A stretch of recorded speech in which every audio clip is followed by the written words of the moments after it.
Ahí está en teoría, ¿sí? Sí, Sí, ahí profe. está grabando.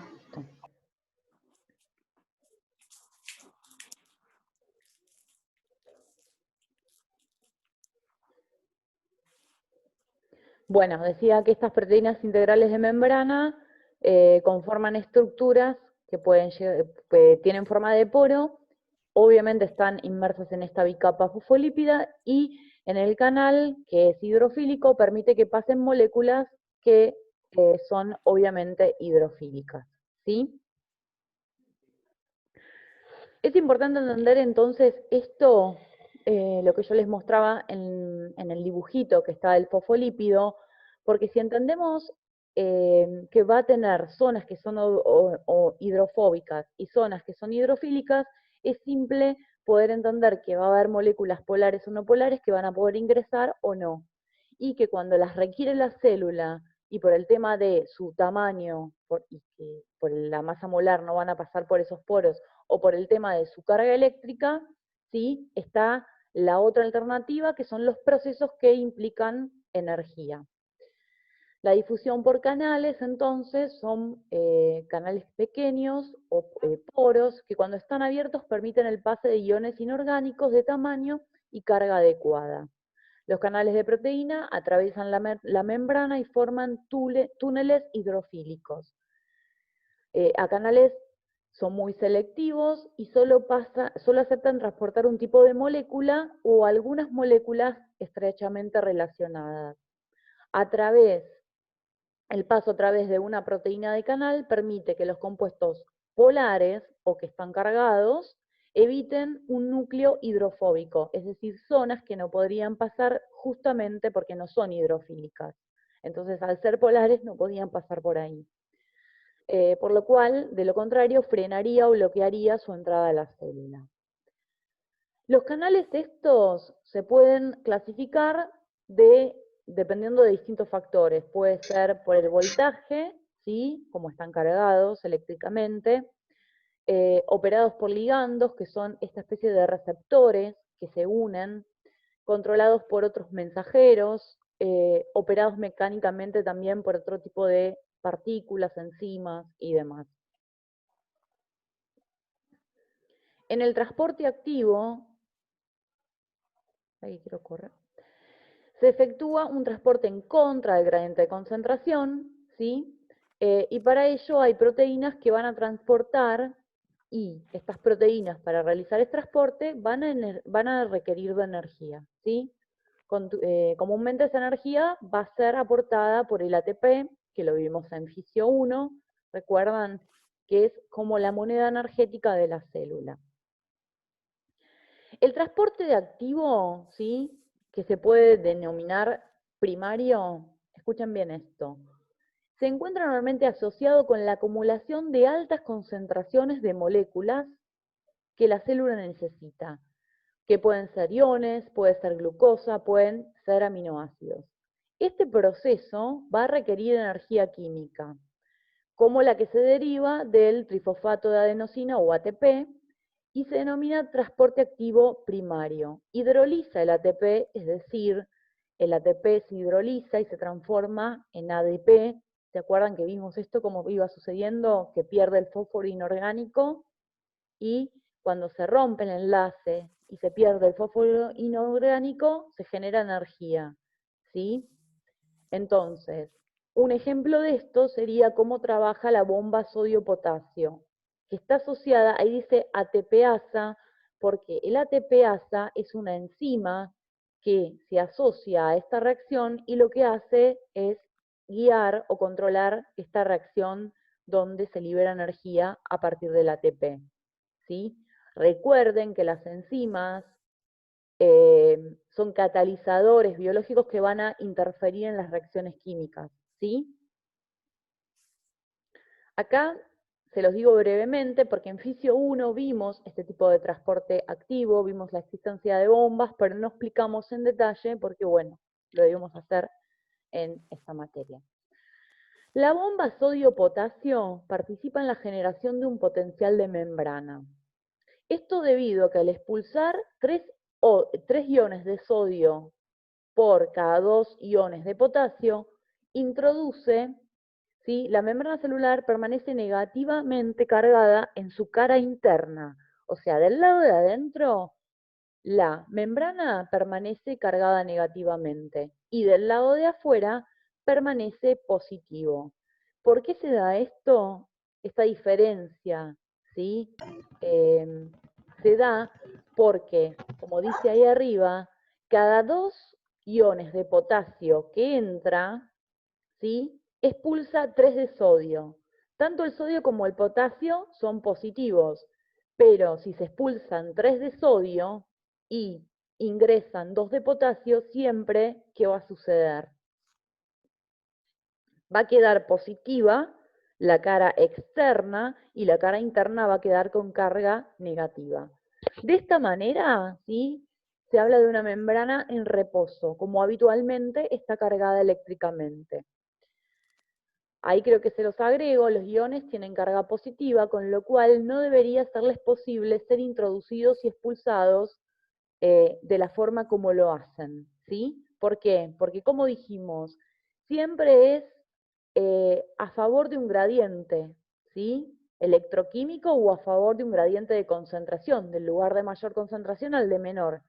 Sin embargo, este tipo de transporte no se da de esta manera. ¿Por qué? Por la existencia de canales iónicos en la membrana que van a permitir de forma selectiva que haya un flujo contra gradiente electroquímico cuando es necesario. Es decir, que se abran estos canales que permitan la entrada o salida de estos iones que sean en contra de un gradiente de concentración o en contra de un gradiente electroquímico. Después habla del transporte activo secundario, porque en el primero dijimos que la energía la obtiene, ¿sí? A partir de las rupturas de los enlaces del ATP. La energía almacenada en un gradiente electroquímico, ¿sí? De ahí saca la energía para hacer este movimiento, este transporte. Indica cuál es la dirección en que cambia más rápidamente la concentración y el potencial eléctrico de una solución no homogénea. Es decir, cuando tenemos una solución, ¿sí? Donde las proporciones no son homogéneas, no son iguales, se forma un gradiente, ¿sí? Y ese gradiente electroquímico, con cargas negativas o positivas, genera la energía necesaria, como si fuese una corriente eléctrica, que va a permitir este transporte activo secundario. Ahora vamos a ver bien lo de las cargas. Acá están representados, ¿sí? Los dos, obviamente no tienen que aprender a hacer los gráficos, pero muestra las conversiones, ¿sí? Cómo van a pasar por estos canales, sustancias como glucosa, como sodio, y también muestra cómo interviene la enzima sobre el ATP, que permite la entrada o salida de sodio y potasio, y la energía que se representa del adenosintrifosfato, que pierde el fósforo inorgánico, se transforma en ADP y obviamente ese proceso libera energía. Bien, acá vamos a explicar un poquito mejor qué es esto del potencial de membrana, ¿sí? Y esto de las cargas eléctricas. Cuando la membrana no está estimulada, es decir, podemos decir que está en reposo, se encuentra en un potencial de membrana o se dice que está en reposo o polarizada. ¿Cómo es esta membrana en reposo polarizada? El interior es negativo y el exterior es positivo, ¿sí? Esto es cuando la membrana está en reposo.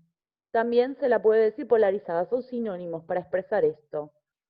Recuerden siempre que cuando hablo del interior, es el interior, o sea, la parte de la membrana que da dentro de la célula y el exterior la que comunica con el espacio intercelular.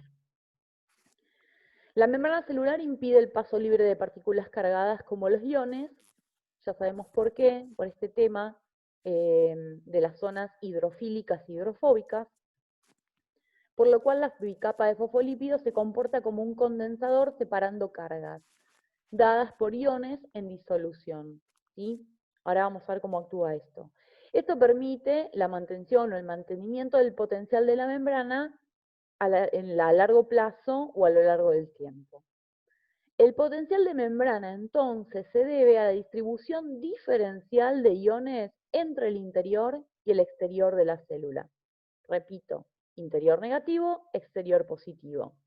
Este potencial de membrana es mantenido a lo largo del tiempo por transportes activos de iones y en su mayoría por esta bomba sodio-potasio que les estaba comentando, ¿sí?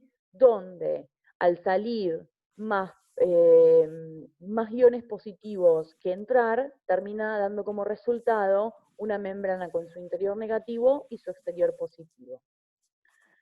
Estas proteínas usan energía de la hidrólisis del ATP, que es lo que dijimos recién, ¿sí? Cuando el ATP pierde fosforino orgánico y en ese proceso libera energía en un gradiente electroquímico, cuando es un transporte activo secundario, y manteniendo así los gradientes de concentraciones iónicas que definen este potencial de membrana.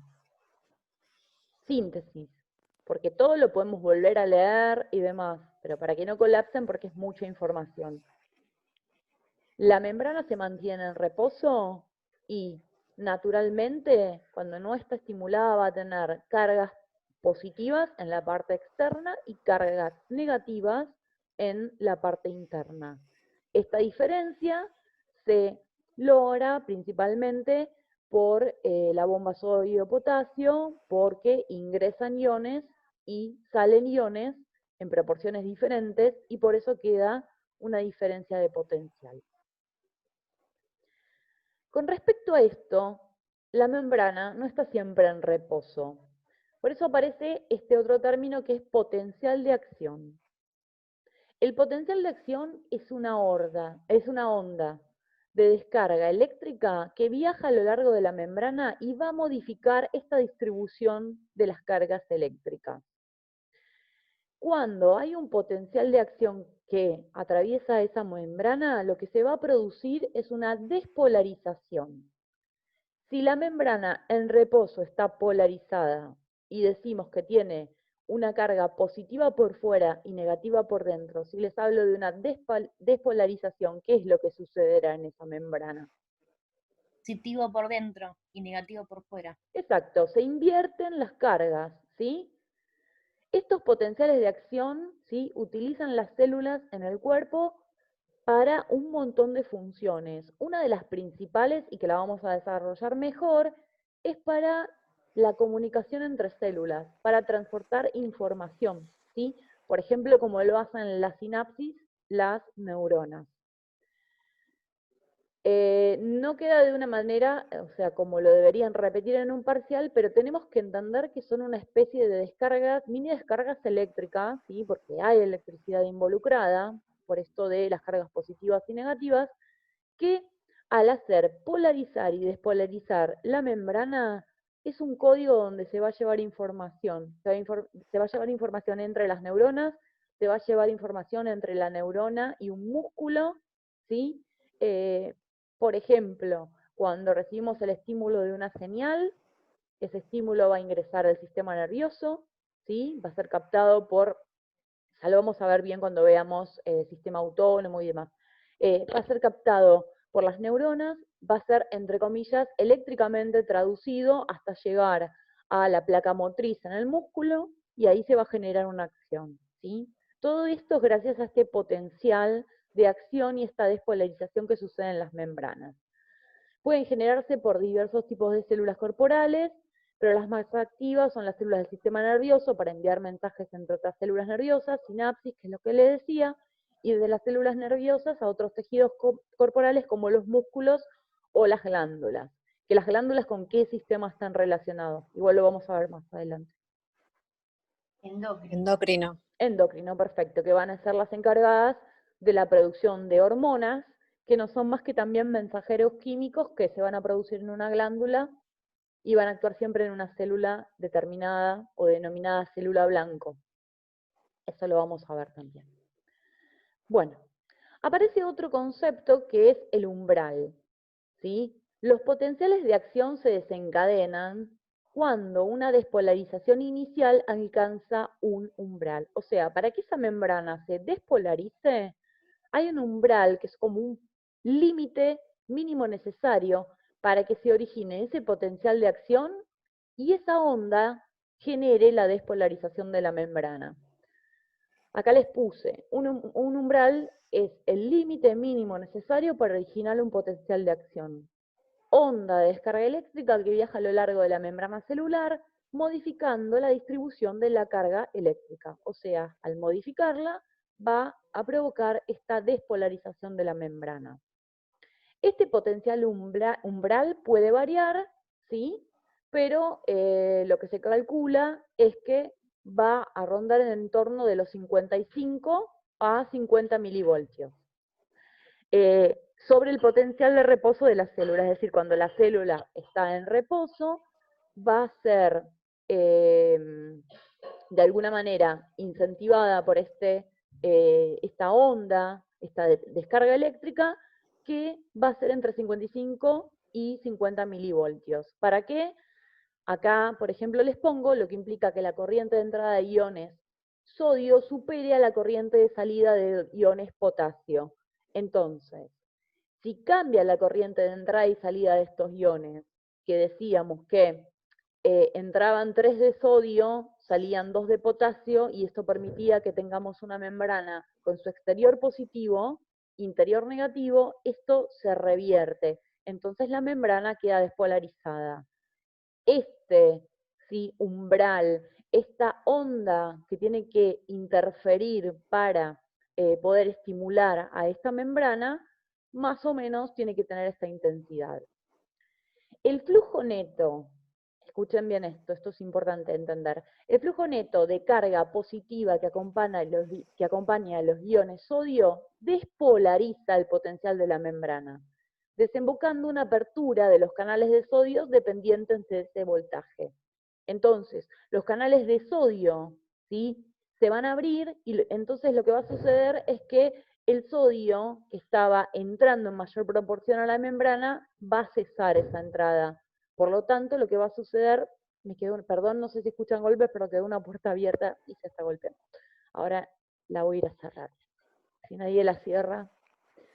Bueno, esto sería el umbral, ¿sí? Sería como el límite mínimo que va a ser necesario para que se incentive esta despolarización de la membrana. No se asusten con estos gráficos, ¿sí?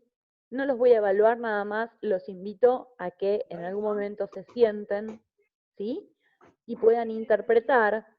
Acá son dos gráficos que comparan el potencial de acción esquemático, como sería el ideal, el potencial de acción real, y van a ver, ¿sí?, que aparece en celeste el umbral, que sería este estímulo que recibe entre 50 y 55, y acá esta curva que dice fase ascendente, fase descendente, sería esa onda, ¿sí?, esa pequeña descarga que recibe y que hace que suba y se inviertan, ¿sí?, las cargas eléctricas en la membrana.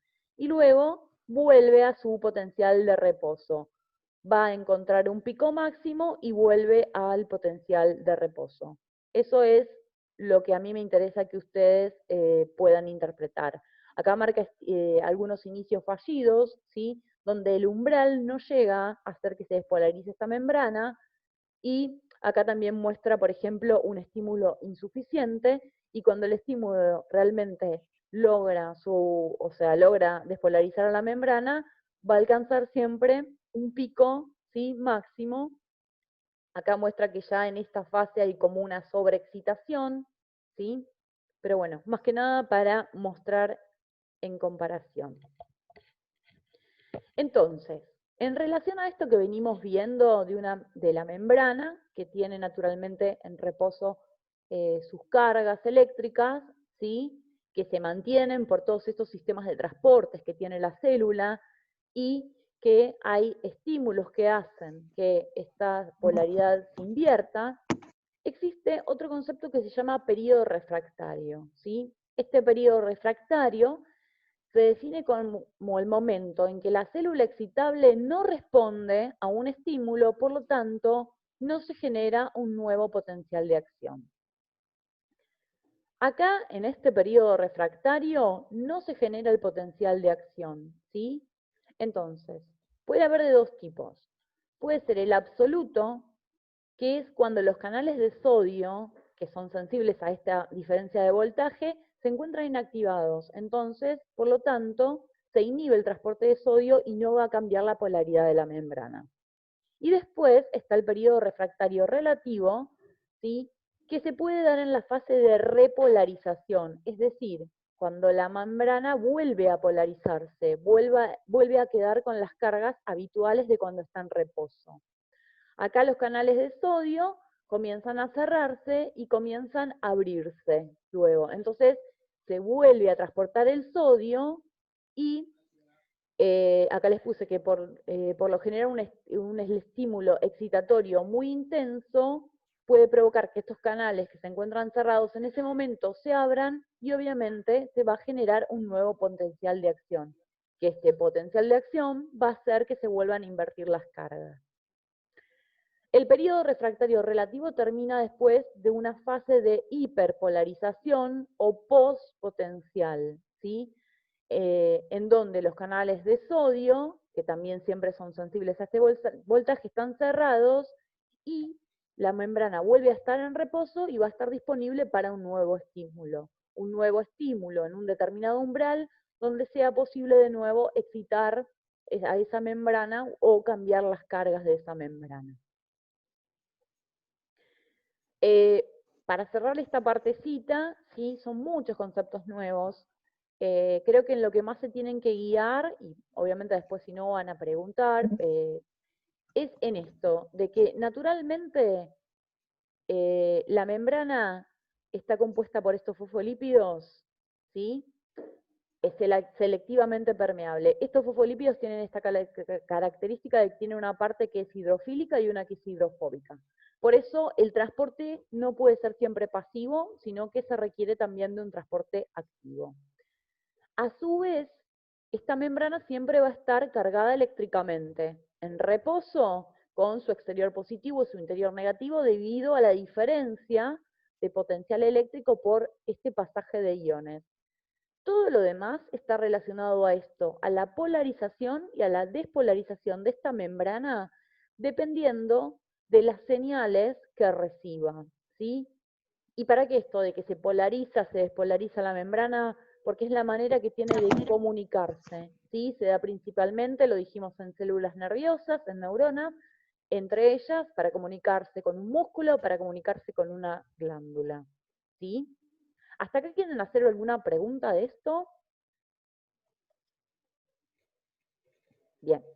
De todos modos, no pretendan digerir la información al instante, yo se las voy presentando, voy tratando de aclarar lo que a mí me parece por ahí que se complica más, pero después es cuestión de sentarse, de leer, de hacer apuntes, de ver qué concepto tengo que entender, interpretar bien para poder seguir.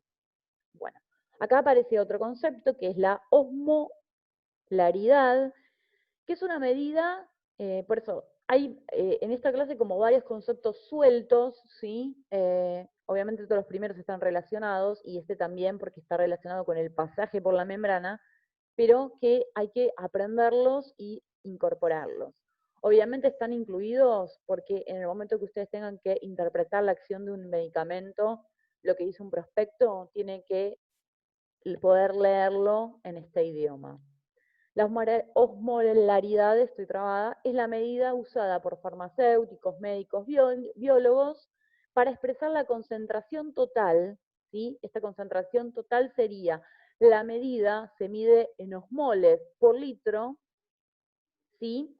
En vez de decir moles por litros directamente, se expresa como osmoles por litro, ¿sí?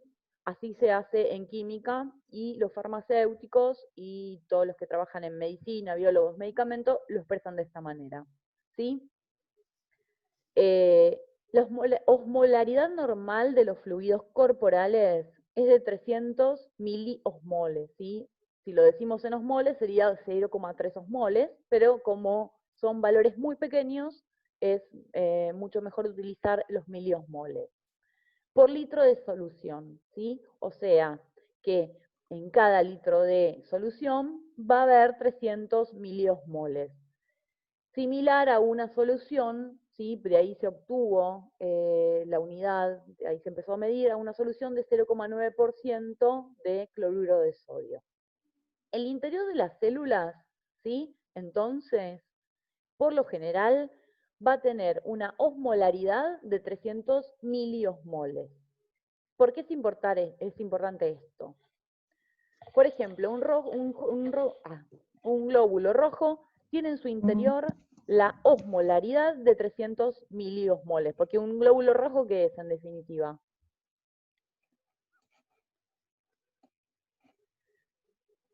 ¿Qué es un glóbulo rojo? Es una célula. Perfecto, una célula. Si no, tengo que hablar con la profe de Fisio 1. Todo el cuerpo está formado por células. El Nadie se glóbulo quiere rojo. equivocar, profe. ¿Mm? Nadie se quiere equivocar, digo. Igual ya está, ya aprobaron, no le puedo borrar las actas. Así que aunque me digan una bestialidad, lo aclaro, pero no puedo retar a nadie. Bueno, decía que el glóbulo rojo en su interior tiene 300 miliosmoles, ¿sí? Es una célula, ¿sí? En realidad después, cuando madura, la vamos a ver bien ahora este cuatrimestre, cuando madura pierde su núcleo, lo reemplaza por hierro, pero bueno, es una célula, se genera como una célula. Si la comparo con una solución de cloruro de sodio de 300 miliosmoles, con el GR, el glóbulo rojo, digo que esa solución va a ser isomolar con respecto al glóbulo rojo, puesto que van a tener la misma osmolaridad. Entonces, si la célula y la solución donde se encuentra tienen la misma osmolaridad, van a ser isomolares, ¿sí? Iso de igual. En cambio, si tengo una solución de 600 miliosmoles, es una solución que va a ser hipermolar con respecto al glóbulo rojo que tenía 300, ¿sí? Les aclaré, puesto que tiene mayor número de partículas osmóticamente activas, ¿sí? Y en el caso, voy a ver si de una solución de 200, ¿sí? Va a ser obviamente hiposmolar con respecto al glóbulo rojo. ¿Por qué? Porque tiene menos partículas osmóticamente activas. Acá tenemos entonces los tres tipos de ejemplo, ¿sí? De cómo va a ser la solución con respecto a esta célula, que este ejemplo es en un glóbulo rojo. Pero dijimos que la mayoría de las células en el cuerpo humano van a tener esta medida de 300 milimoles. Acá hay otro concepto que aparece, ¿sí? Que se llama tonicidad, que describe a una solución y cómo ésta afecta al volumen de la célula. Nosotros vimos algo de esto cuando vimos la difusión, ¿sí? Yo les había explicado todo esto con la pasa de uva, que si la hidrato, que si entra la sal, sale la sal. Bueno, acá este concepto está llevado a que una solución puede ser hipotónica, hipertónica o isotónica, ¿sí? Cuando la solución aumenta el volumen de la célula en estudio, se dice que dicha solución es hipotónica. Y lo que suele pasar acá es que el agua ingresa a la célula y la mantiene más turgente, ¿sí?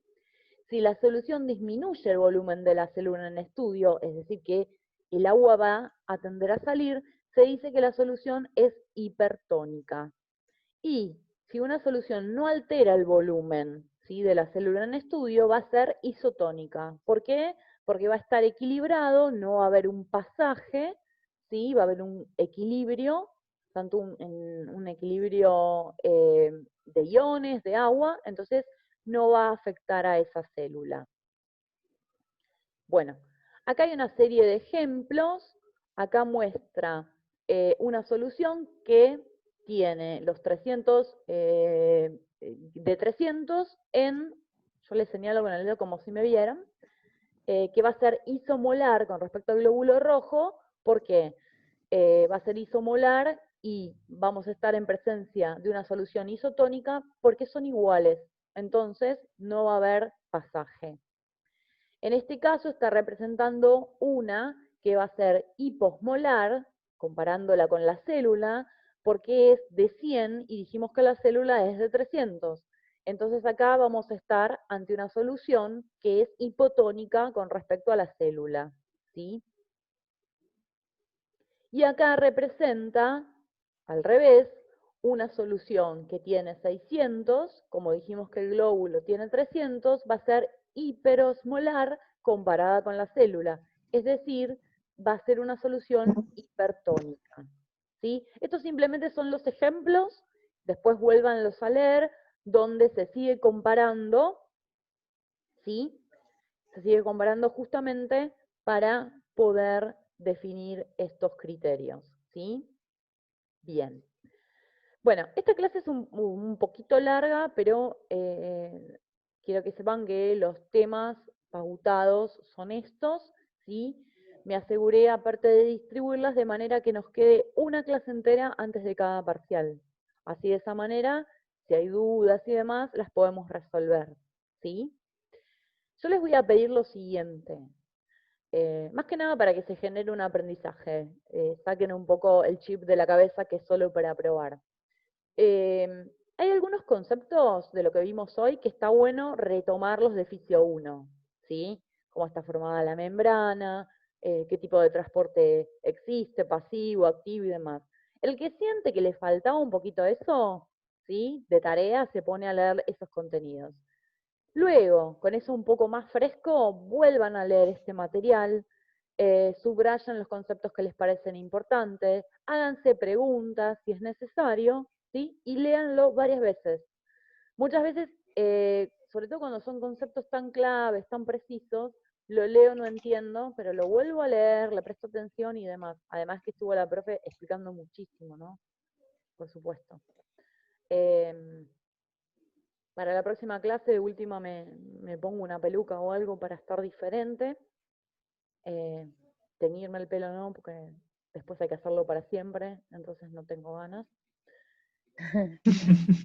Es una esclavitud. No lo hice nunca en mi vida, voy a cumplir 42, así que hasta que no se vean las camas, que por Zoom no se ven, no lo voy a hacer.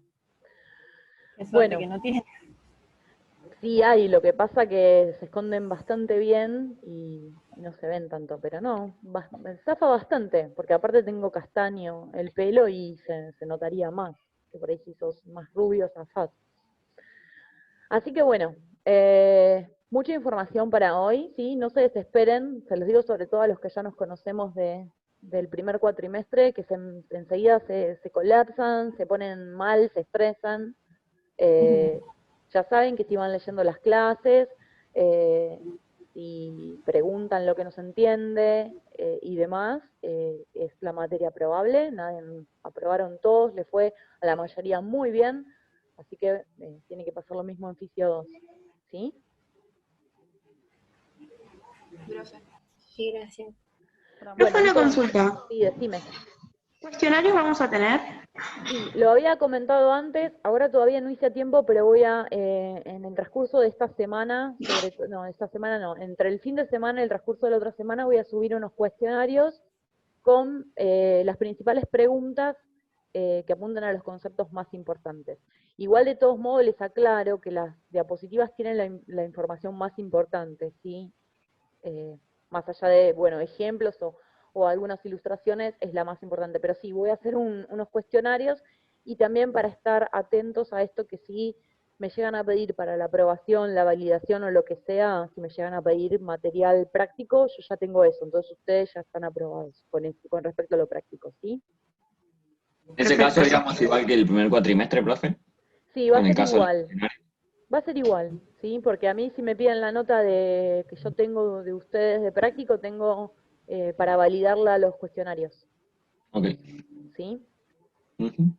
Bueno, entonces el miércoles que viene les voy a avisar por dónde nos vemos. Calculo que si me permiten seguimos por Zoom, porque el único inconveniente que yo le encuentro es esto que, bueno, se corta, hay que volver a conectarse, pero demora unos minutos nada más. ¿sí? Sí, Teams, Ok, profe. si están todas las cámaras prendidas, por ejemplo, se tilda un montón. Se tilda. Sí, además que la verdad que yo ya trabajo con tantos tipos de Classroom, Meet y bueno, por ahí con Zoom ya lo conozco, bueno, se dan cuenta que por ahí no sé grabar, pero como ustedes van a aprender fisiología, yo voy a aprender a grabar por Zoom. Creo que, Profe, consulta, ¿esta clase cuándo la sube? ahora voy a tratar de descargarla y seguro la tengo que subir a, ¿cómo se llama? ¿Miel? No, a Miel no, porque no permiten por el peso. Se las voy a subir a WhatsApp, pero las tengo que subir en, no me sale el nombre de ¿Por YouTube? No. Se la subí la última vez pasada. Es un servidor que la mantiene, que ustedes la pueden bajar, creo que dura una semana. WeTransfer. Eso, por WeTransfer. Muy bien, gracias. La subo ahí porque no me permite por lo que pesa seguramente, y recuerden de bajarla porque una vez que creo que dura una semana y después desaparece. ¿Sí? Ok, Si gracias. la bajan les queda para siempre. Va, hasta que aprueben y la tiran. Genial, profe. Bueno, Gracias, profe. bueno, anoten cualquier consulta, así la vemos la semana que viene, ¿sí? Bueno, Dale. que tengan un buen cuatrimestre, un gusto volver a verlos y a verlos a los que fueron alumnos el año pasado. Muchas Bueno, gracias. Bueno, Muchas gracias, gracias, profe. esta semana. Gracias, profe. Gracias, profe. Chau, Gracias, chicos. buen fin de semana. Hasta luego. Chao, profe, nos vemos. Chao, profe.